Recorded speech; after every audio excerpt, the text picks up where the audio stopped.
પારુલ, મારે ઓફિસ જવાનું મોડું થાય છે. જરા ચા નાસ્તાનું.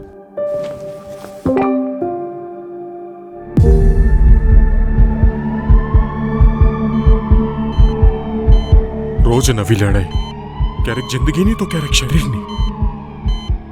ઉપરથી ઓબેસિટી, શ્વાસ લેવામાં તકલીફ, ડાયાબિટીસ. શરીરનો એક સાંધો એવો નહીં હોય જે દુખતો ના હોય. આ રૂમના અંધારપટની જેમ મારા જીવનમાં પણ અંધારપટ છવાઈ ગયો છે.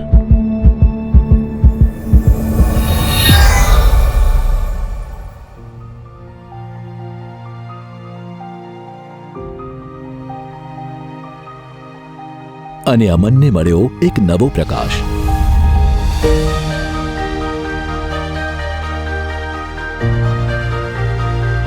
યોગ, જેમાં દરેક શ્વાસમાં મળે છે નવું જીવન, દરેક આસનથી થાય છે નવી શક્તિનો સંચાર. યોગથી મળી અમનને સારી સેહત, એટલે જ ફેમિલીને હવે આપી રહ્યો છે સરસ સમય, અને આવ્યો ફેમિલીની વધારે નજીક. યોગથી મળી છે મારા જીવનને નવી ઉર્જા અને મળ્યો છે આત્મવિશ્વાસ.